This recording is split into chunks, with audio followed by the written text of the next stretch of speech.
ಚೆನ್ನಾಗಿರುತ್ತೆ. ಯಾವ ಈ ಪುಷ್ಟಿಗೆ ಆಮೇಲೆ ಸ್ವಲ್ಪ ವಿಸ್ತರಣೆ ಮಾಡ್ತೀವಿ. ಈಗಲೇ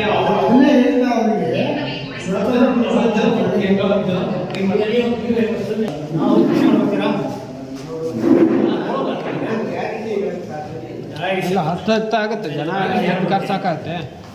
ಈ ಭಾಗದಿಂದಾನೇ ಜಾಸ್ತಿ ಜನ ಬರಲಿ. 2 ದಿನ ಸಾಕು. ಒಂದೊಂದು ಭಾಗದ ಘೋಷಣೆ ಮಾಡಿದ ಜಾಗವನ್ನ ಮತ್ತೆ ನಾವು ಭೇಟಿ ಅವಕಾಶ ಇಲ್ಲ. ಅವ್ರು ಹೇಳ್ಬೋದು ಅಂತಿಮ ಹೇಳುವವರಿಗೆ ಅವರು ಅಂತಿಮ ಅಲ್ಲ. ನೀವೇ ಸಾರಿ ಸರ್ವೆ ನಾವು ಬರ್ತೀವಿ, ಸರ್ವೆ ಮಾಡಲೇಬೇಕು. ಜನ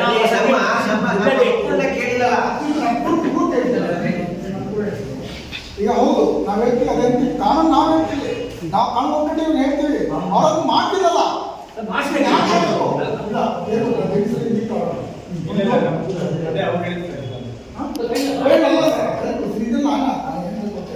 ತಾಲೂಕಿನ ಕಳ್ಕೋಡು, ಹೊರನಾಡು ಹೀಗೆ ಕೆಲವು ಗ್ರಾಮಗಳಲ್ಲಿ ಅರಣ್ಯ ಇಲಾಖೆ ಈ ಪರಿಭಾವಿತ ಅರಣ್ಯ ಡೀಮ್ಡ್ ಅರಣ್ಯ ಮಾಡೋ ಉದ್ದೇಶ ಫೋರನ್ ನೋಟಿಫಿಕೇಶನ್ ಹೊರಡಿಸೋ ಉದ್ದೇಶದಿಂದ ಎಲ್ಲರ ಆಪ್ಷನ್ ಕೇಳಿತ್ತು. ಇದು ಕೇವಲ ಒಂದು ಸಾರಿ ಅಲ್ಲ, ಈಗಾಗಲೇ 3-4 ಸಾರಿ ಪುನಃ ಆಪ್ಷನ್ ಕೇಳಿ ಬರ್ತಿದ್ದಾರೆ.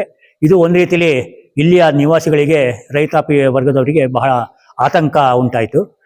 ಆ ಕಾರಣದಿಂದ ನಾವು ಇವತ್ತು ಏನು ಒಂದು ಅರಣ್ಯ ಮೀಸಲು ಹೋರಾಟ ಸಮಿತಿಯನ್ನು ರಚನೆ ಮಾಡಿಕೊಂಡು ಇವತ್ತೊಂದು ಈ ಸಭೆಯನ್ನು ಇದನ್ನು ಕರೆದು ಈ ಸಭೆಯಲ್ಲಿ ಸಾಧಕ ಬಾಧಕಗಳಿಗೆ ಚರ್ಚೆಯನ್ನು ನಡೆಸಿದ್ದು. ಹಾಗೆ ಮುಂದೆ ಏನು ಮಾಡಬೇಕು ಅನ್ನೋ ಒಂದು ತೀರ್ಮಾನ ಕೂಡ ನಾವು ಬಂದೇವಿ. ಈಗಾಗಲೇ ಇನ್ನು ಮುಂದಿನ 17ನೇ ತಾರೀಕು ನಾವು ಇದರಲ್ಲಿ ಚಿಕ್ಕಮಗಳೂರಲ್ಲಿ ಜಿಲ್ಲಾಧಿಕಾರಿಯನ್ನು ಮೀಟ್ ಮಾಡಿ ಅವರಿಗೆ ನಮ್ಮ ಈ ಒಂದು ಸಮಸ್ಯೆಯನ್ನು ತಿಳಿಸಿ ಸಾಧ್ಯವಾದರೆ ಅವ್ರನ್ನ ಇಲ್ಲಿಗೆ ಕಳಸಕ್ಕೆ ಅವ್ರನ್ನ ಬನ್ನಿತ ಆಹ್ವಾನ ಕೂಡ ಮಾಡ್ತೀವಿ. ಇಲ್ಲಿ ಅಕಸ್ಮಾತ್ ಅವ್ರು ಬರಲಿಕ್ಕೆ ಒಪ್ಪಿಕೊಂಡ್ರೆ ಇಲ್ಲಿ ಹೆಚ್ಚಿನ ಜನ ಸೇರಿ ಇಲ್ಲಿ ಎಲ್ಲ ಸಮಸ್ಯೆಗಳನ್ನು ಕೂಡ ಅವರ ಮುಂದೆ ಇಟ್ಟು ಮುಂದೆ ಅರಣ್ಯ ಇಲಾಖೆಯಿಂದ ಆಗುವಂಥ ಕಿರುಕುಳವನ್ನು ತಪ್ಪಿಸಬೇಕು ಅಂತೇಳಿ ನಾವು ಅವರ ಹತ್ರ ಮನವಿ ಮಾಡ್ಕೊಳ್ತೀವಿ. ಅಥವಾ ಎಲ್ಲ ಜನರ ಇದು ಕೂಡ ಇವತ್ತು ಅದೇ ಆಗಿರುತ್ತೆ. ಅರಣ್ಯ ಇಲಾಖೆಯ ಕಿರುಕುಳ ಹೆಚ್ಚಾಗಿದೆ. ಯಾವುದೇ ಕಾರಣಕ್ಕೂ ಅರಣ್ಯ ಇಲಾಖೆ ಮುಂದೆ ಮುಂದುವರಿಯಬಾರದು ಕೂಡ ಇಲ್ಲಿ ಎಲ್ಲರ ಅಭಿಪ್ರಾಯ ಆಗಿದೆ. ಯಾಕಂದ್ರೆ ರೈತರು ನಿರಂತರವಾಗಿ ಆತಂಕದಿಂದ ಬರುವ ಪರಿಸ್ಥಿತಿ ಇದೆ. ಇದು ತೊಲಗಲೇಬೇಕು. ಅದಕ್ಕೆ ಒಂದು ಮುಂದಿನ ದಿನಗಳಲ್ಲಿ ಅಕಸ್ಮಾತ್ ಇನ್ನೂ ಸರಿ ಬರದೇ ಹೋದ ಪಕ್ಷದಲ್ಲಿ ನಾವು ಎಲ್ಲ ಇವತ್ತೇನ ರೈತ ಸಂಘಟನೆ ಇದ್ದಾರೆ, ಜನಶಕ್ತಿ ಸಂಘಟನೆ ಇದ್ದಾರೆ, ಹೀಗೆ ವಿವಿಧ ಸಂಘಟನೆಗಳು ಇಲ್ಲಿ ಸೇರಿದ್ದಾರೆ. ಹಾಗೆ ಈ ಎಲ್ಲ ಸಂಘಟನೆಗಳ ಮುಖಾಂತರ ನಾವು ಒಂದು ಮುಂದೆ ಬೃಹತ್ ಹೋರಾಟವನ್ನು ಮಾಡುವಂಥ ಒಂದು ಅಗತ್ಯ ಇದೆ ಅಂತ ನಾವು ಭಾವಿಸ್ತೀವಿ. ಇದ್ರ ಬಗ್ಗೆ ನೀವು ಸರ್ಕಾರ ಗಮನಕ್ಕೆ ಸರ್ಕಾರಕ್ಕೆ ಈಗಾಗಲೇ ನಾವು ನಮ್ಮ ರೈತ ಸಂಘಟನೆಯಿಂದ ಆಗಾಗ ಇದನ್ನ ಮನವಿಗಳನ್ನ ಸಲ್ಲಿಸ್ತಾ ಇದ್ದೀವಿ. ಸಲ್ಲಿಸಿದಾಗ ಅವರಿಂದ ಇದು ಬರೀ ಪೇಪರ್ ಸ್ಟೇಟ್ಮೆಂಟ್ಗಳು ಬರ್ತಾ ಇದ್ದಾವೆ. ಏನಂತೇಳಿ ನಾವು ಜಂಟಿ ಸರ್ವೆ ಮಾಡ್ತೀವಿ, ಕೃಷಿ ಭೂಮಿನ ಬಿಡ್ತೀವಿ, ರೈತರಿಗೆ ತೊಂದರೆ ಮಾಡಲ್ಲ ಅಂತೇಳಿ ಸ್ಟೇಟ್ಮೆಂಟ್ಗಳು ಬರ್ತಿದ್ದಾವೆ. ಆದರೆ ನಾವು ಮೊನ್ನೆ ನಾನು ಇಲ್ಲಿ ನಾಡ ಕಚೇರಿಯಲ್ಲಿ ಹೋಗಿ ಆರ್ ಐ ಅವ್ರನ್ನ ಭೇಟಿ ಮಾಡಿದಾಗ ಅವರು ಇಲ್ಲ, ನಾವು ಸದ್ಯದಲ್ಲಿ ಜಂಟಿ ಸರ್ವೆ ಮಾಡ್ತೀವಿ. ಜಂಟಿ ಸರ್ವೆ ಮಾಡಿದಾಗ ನಾವು ಕೃಷಿ ಭೂಮಿನ ಎಲ್ಲ ಬಿಡ್ತಾ ಹೋಗ್ತೀವಿ. ಅದೆಲ್ಲ ಬೇಡ, ಗೋಪಾಲಕೃಷ್ಣ ಆದೇಶದಲ್ಲಿ ಅರಣ್ಯಕ್ಕೆ ವಹಿಸಿದ ಜಾಗವನ್ನು ಕೂಡ ಈಗಾಗಲೇ ನಮ್ಮ ಕಂದಾಯಕ್ಕೆ ಬಂದಾಗಿದೆ ಅಂತ ಆರ್ ಐ ಕಂದಾಯ ಇಲಾಖೆಯವರು ಬಹಳ ಭರವಸೆ ಕೊಡ್ತಾರೆ.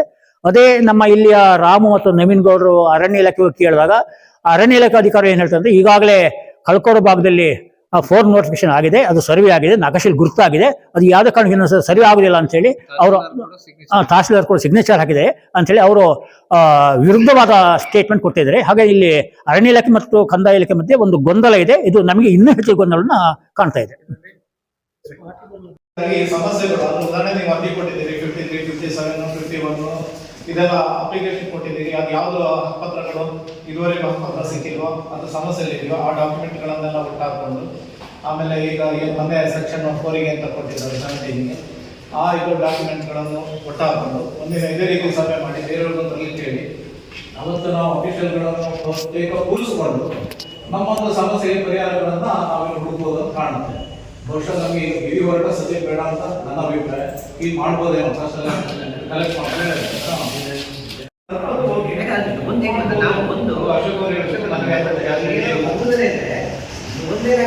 ದಿನ ದನ ಕಟ್ಟಲು ಹಾಕ್ತಾರೆ ಇತರ ವ್ಯವಸ್ಥೆಗಳು ಇವತ್ತು ಹೋರಾಟ ನಡೆಯಲ್ಲ. ಅಲ್ಲಿ ಓದ್ತಾರೆ ಒಂದು ತೀರ್ಮಾನ ಆಗಿ ಬರುತ್ತಾರೆ ಬಟ್ಟೆ ಬರೀ ಇಟ್ಕೊಂಡು ಓದ್ಕೊಂಡು ಹೇಳ್ತೇವೆ. ನಾವು ದಿನ 15 ದಿನ ಅಲ್ಲೇ ಸ್ನಾನ ಮಾಡ್ತೀವಿ. ಬಟ್ ನಾವು ಓದ್ತೆ ಬಂದಂತ ಏನೂ ಆಗಲ್ಲ. ಇಲ್ಲ 2 ದಿನ ನಾವೇನ ಈಗ ಒಂದು ಮಾಡಿದ್ರಲ್ಲ ಅದೇ ಪಕ್ಕ ಪೂರ 2 ದಿನ 3 ದಿನ ಬರಲ್ಲ ಏನು ಇದೇ ಊರಾಗಿ ಸ್ವಂತ ಊರಾಗಿ ಜೊತೆಗೆ ನಾವೆಲ್ಲ ತಿರ್ತೀವಿ ಅಂತ ನಾನು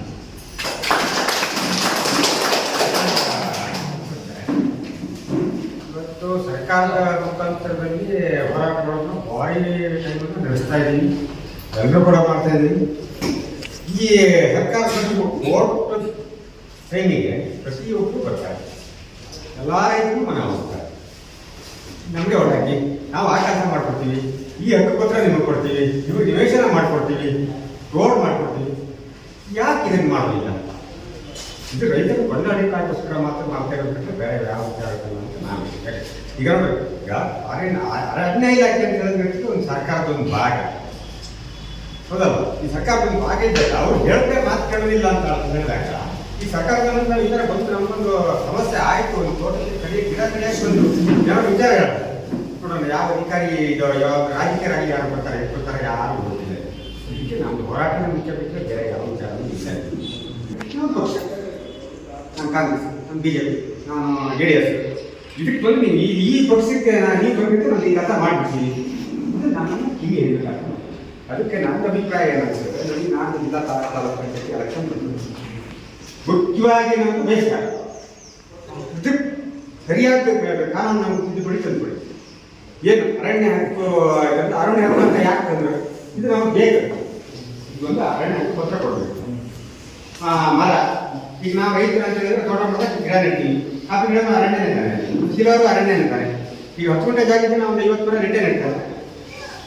ಇದು ಅರಣ್ಯ ಅಂತ ಘೋಷಣೆ ಮಾಡೋದು ಬಿಟ್ಟರೆ ಇದು ರೈತನ ಉದ್ಧಾರ ಮಾಡೋಕ್ಕಂತೂ ಖಂಡಿತ ಇದು ಈ ಥರ ಲಾಭ ಮಾಡ್ತಾ ಇದ್ದಾರೆ. ಅದನ್ನು ನಾವು ಹೊರಟ ಮುಖಾಂತರನೇ ಮಾಡಿ ಅದನ್ನು ಬಗೆಹರಿಸೋದು ಬಿಟ್ಟರೆ ಮತ್ತೆ ಈ ನಾವು ಬಾಯಿ ಮಾತಲ್ಲಿ ಈಗ ನಾವು ಎರಡು ಮಾತಾಡೋದು ಮನೆಗೆ ತುಗಿ, ಇನ್ನೊಬ್ರು ಎರಡು ಮಾತಾಡೋದು ಹೋದ ಮನೆಗೆ ಹೋಗಿ ತುಗಿ.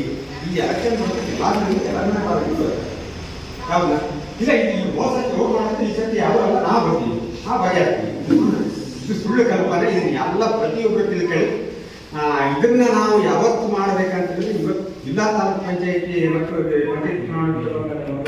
ಪ್ರಯತ್ನ ನಾವು ಮುಚ್ಚಿರ್ಬೋದು. ಇದು ಈ ಬೆಳಗ್ಗೆ ನಾವು ಮುಚ್ಚಿರ್ಬೋದು, ಮಾಡ್ಕೊಡ್ತೀವಿ, ನಾವು ಮಾಡ್ಕೊಳ್ತೀವಿ. ಯಾವುದು ಒಂದು ಅರಣ್ಯ ಹಕ್ಕು ಅರಣ್ಯ ಹಕ್ಕು ಬಂದ್ಕೊಡ್ತಾರೆ, ಅಥವಾ ಈಗ ಏನು ಈಗೀಗ ನೀವು ತಗೊಂಡಿದ್ರಿ ಅದನ್ನು ನಮಗೆ ಮಾಡ್ಕೊಡ್ತೀರಾ, ಅಥವಾ ಹಿಂದೆ ಈಗ 94 ವಿಷಯದಲ್ಲೆಲ್ಲ ಅರ್ಜಿ ತಗೊಂಡಿದ್ದಾರೆ, ಕೆಲವೊಂದೆಲ್ಲ ಡಾಕ್ಯುಮೆಂಟ್ಸ್ ಈ ರೆವಿನ್ಯೂ ಅಂತ ಇದ್ದರೆ ಕೂಡ ಮಾಡ್ಕೊಡ್ತೀವಿ. ಯಾರಿಗೆ ಮಾಡ್ತೀವಿ ದುಡ್ಡು ತಗೊಂಡ್ರು ಬೇಕಾದ್ರೆ ದುಡ್ಡು ತಗೊಂಡ್ರು 2-3 ಲಕ್ಷ ತಗೊಂಡ್ರು ಹಕ್ಕುಪತ್ರ ಕೊಟ್ಟರು, ಅದನ್ನು ಹೋಗೋದಕ್ಕೆ ಮಾಡಿ. ಮಲೆನಾಡದ ಭಾಗದ ಒಂದು ಸಂಕೀರ್ಣ ಸಮಸ್ಯೆಗಳೇನಿದೆ, ಒತ್ತುವರಿ ಸಮಸ್ಯೆ ಇರ್ಬೋದು, ಭೂಮಿ ವಸತಿದಿರ್ಬೋದು, ಅಥವಾ ಕಸೂರು ರಂಗನ್ ಇರ್ಬೋದು, ಇತ್ಯಾದಿ ಸಮಸ್ಯೆಗಳ ಬಗ್ಗೆ ನಾವು ಕಳೆದ 1.5 ವರ್ಷಗಳಿಂದ ಕಂದಾಯ ಇಲಾಖೆ ಮತ್ತು ಅರಣ್ಯ ಇಲಾಖೆ ಇವೆರಡರ ಒಂದು ಮುಖಾಮುಖಿ ಮಾಡಬೇಕು ಅಂತ ಹೇಳಿ ಕಂದಾಯ ಮಂತ್ರಿಗಳಾದಂಥ ಕೃಷ್ಣ ಬೈರೇಗೌಡರು, ಅರಣ್ಯ ಸಚಿವರಾದಂಥ ಈಶ್ವರ್ ಖಂಡ್ರೆ ಅವರು, ವಸತಿ ಸಚಿವರಾದಂಥ ಜಮೀರ್ ಅಹಮದ್ ಖಾನ್ ಅವರು ಈ ರೀತಿಯ ಒಂದು ಮುಖಾಮುಖಿ ಭೇಟಿ ಮಾಡಬೇಕು ಅಂತ ಹೇಳಿ ಮುಖ್ಯಮಂತ್ರಿಗಳನ್ನ ನಮ್ಮ ಮಲೆನಾಡು ಸಂರಕ್ಷಣಾ ನಿಯೋಗ ಭೇಟಿಯನ್ನು ಮಾಡಲಾಗಿತ್ತು. ಆನಂತರ ಕೃಷ್ಣ ಬೈರೇಗೌಡರ ಕಂದಾಯ ಮಂತ್ರಿಗಳನ್ನ ನಾವು ಭೇಟಿ ಮಾಡಿದ್ವಿ. ಇಲ್ಲೇ ಚರ್ಚೆ ಬಂದ ವಿಷಯದಲ್ಲಿ ಈ ಎರಡೂ ಅರಣ್ಯ ಇಲಾಖೆ ಮತ್ತು ಕಂದಾಯ ಇಲಾಖೆನ ಮುಖಾಮುಖಿ ಮಾಡಿ ಇದು ಯಾರಿಗೆ ಸೇರ್ಪಡೆ ಆಗುತ್ತೆ, ಸೆಕ್ಷನ್ 4 ಅಂತನೋ 17 ಅಂತನೋ, ಅದು ಫಾರ್ಮ್ 53 ಅರ್ಜಿ ಕೊಟ್ಟೋದು ಎಲ್ಲವೂ ರಿಜೆಕ್ಟ್ ಆಗಿದ್ದು ಅರಣ್ಯ ಇಲಾಖೆಗೆ ಸೇರುತ್ತೆ ಅಂತ ಹೇಳ್ತಾರೆ. ಮತ್ತು ಅರಣ್ಯ ಇಲಾಖೆ ಕೇಂದ್ರ ಸರ್ಕಾರಕ್ಕೆ ಸೇರುತ್ತೆ ಅಂತ ರಾಜ್ಯ ಸರ್ಕಾರ ಅವ್ರ ಮೇಲೆ ಗುಬ್ಬಿಗೊಳಿಸುತ್ತೆ, ಕೇಂದ್ರ ಸರ್ಕಾರದವರು ರಾಜ್ಯ ಸರ್ಕಾರದ ಮೇಲೆ ಮಾಡ್ತಾರೆ. ಈ ಗೊಂದಲಗಳು ವಿಶೇಷವಾಗಿ ನಿವಾರಣೆ ಆಗಬೇಕು. ಕಳಸಾ ತಾಲೂಕಿನಲ್ಲಿ ಇವತ್ತೇನು ನೋಟಿಸ್ ಕೊಟ್ಟಿದ್ದಾರೆ, ಮೊಟ್ಟ ಮೊದಲಿಗೆ ಆಗಬೇಕಾಗಿದ್ದು ಈ ನೋಟಿಸ್ನ ವಾಪಸ್ ತಗೋಬೇಕು. ಅರಣ್ಯ ಇಲಾಖೆ ನಾವು ಜಿಲ್ಲಾಧಿಕಾರಿಗಳು, ಕಂದಾಯ ಮಂತ್ರಿಗಳು ಮತ್ತು ಅರಣ್ಯ ಸಚಿವರನ್ನ ಭೇಟಿ ಮಾಡೋ ತನಕ ಅರಣ್ಯ ಇಲಾಖೆ ಹಳ್ಳಿಗಳಿಗೆ ಮನೆಗಳಿಗೆ ಪ್ರವೇಶ ಮಾಡಿಕೊಡುದು ಅನ್ನೋದು ಈ ಸಭೆಯ ನಿರ್ಣಯ. ನಾನು KL ಅಶೋಕ್ ಅಂತ. ನಾವು 16 ಸಮಸ್ಯೆಯಲ್ಲಿ ಬೆಳ್ಕೊಂಡು ಬಂದಿದ್ವಿ. 34 ವರ್ಷದಿಂದ ಹೇಳಿದಾಗೆ ಅಲ್ಲಿ ಕುದುರೆಮುಖ ಗಣಿಗಾರಿಕೆ ಅದು ಅಲ್ಲಿಂದ ಪ್ರಾರಂಭ ಆಗಿದ್ದು ಇಲ್ಲಿ ಒಂದು 21 ವರ್ಷ ಆಯ್ತು. ನಿಮ್ಗೆಲ್ಲರಿಗೂ ಗೊತ್ತಿಲ್ಲ, ಒಂದು ರಾಷ್ಟ್ರೀಯ ಮಟ್ಟದ ಸಮಸ್ಯೆ ಇದೆ. ಯಾವ ಒಂದು ರಾಷ್ಟ್ರೀಯ ಉದ್ಯಾನ ಸಮಸ್ಯೆ ಇರ್ಬೋದು, ಒಂದು ಗಂಗಡಿಕಲ್ ಹೋರಾಟ ಇರ್ಬೋದು, ಅವೆಲ್ಲ ರಾಷ್ಟ್ರೀಯ ಮಟ್ಟದ್ದೇ.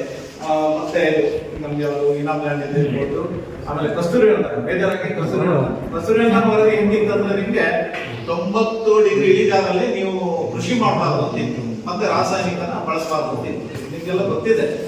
ಆದ್ರೆ ನಿಮ್ಗೆ ಯಾಕದಷ್ಟು ಗಂಭೀರವಾಗಿ ಆಗ್ಲಿಲ್ಲ ಅಂದ್ರೆ ನಿಮ್ಮ ಮನೆಗೆ ಯಾರು ನೋಟಿಸ್ಕೊಳ್ಳಿಲ್ಲ ಅಂದ್ರೆ ನಿಮ್ಗೆ ಗಂಭೀರತೆ ಅರ್ಥ ಆಗಿಲ್ಲ.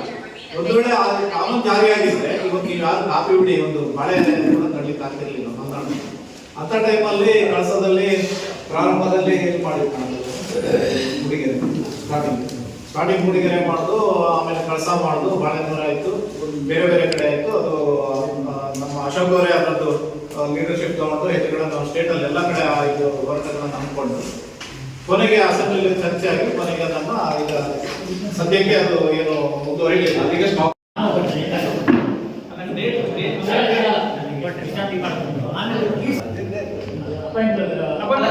ಚೆನ್ನಾಗಿರುತ್ತೆ. ಯಾವ ಅಂದ್ರೆ ಈ ಫಸ್ಟಿಗೆ ಆಮೇಲೆ ಸ್ವಲ್ಪ ವಿಸ್ತಾರ ಮಾಡ್ತೀವಿ. ಈಗಲೇ ಅದನ್ನೇ ಹೇಳಿದ ಅವರಿಗೆ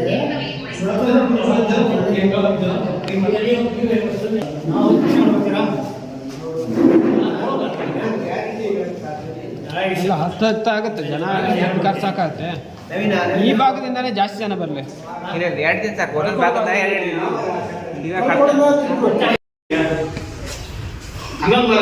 ಹನ್ನೊಂದು ಮರ ಏನು ಸುಮ್ಮನೆ ತಗೊಂಡು ಅರಣ್ಯ ಅಂದರೆ ಒಂದು ಹೆಕ್ಟರ್ ಇಷ್ಟು ಮರ ಇರಬೇಕು ಅಂತ ಸುಪ್ರೀಂ ಕೋರ್ಟ್ ಅಲ್ಲಿ ತಗೊಂಡು ಜಡ್ಜ್ಮೆಂಟ್ ಪಾಸ್ ಮಾಡಿ.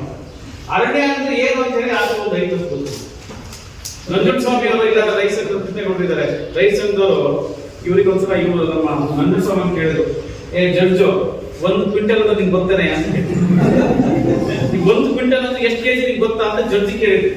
ಯಾಕಂದ್ರೆ ಅವನಿಗೆ ಗೊತ್ತಿಲ್ಲ, ಅವನೇ ಜಡ್ಜ್ಮೆಂಟ್ ಸುಮಾರು ಕೊಟ್ಬಿಟ್ರೆ. ಇದು ಈ ಕಥೆ ನಮ್ಗೆ ಇದು ನಾವು ಪ್ರಶ್ನೆ ಮಾಡಿಲ್ಲ ಅಂದ್ರೆ ಏನ್ ಇವರು ಹೇಳಿದ್ರು. ಈಗ ಕಾನೂನು ಅನ್ಕೋದು ಯಾವುದು ಶಾಸಕ ಆಯ್ತಾ. ವಿಡಿಯೋ ನೋಡಿದ್ದಕ್ಕೆ ಧನ್ಯವಾದಗಳು. ಮುಂದಿನ ವಿಡಿಯೋದಲ್ಲಿ ಸಿಗೋಣ. ಕ್ಷಣ ಕ್ಷಣದ ಸುದ್ದಿಗಾಗಿ ವೀಕ್ಷಿಸಿ ನ್ಯೂಸ್ ಕರ್ನಾಟಕ, ಸದಾ ನಿಮ್ಮ ಜೊತೆ.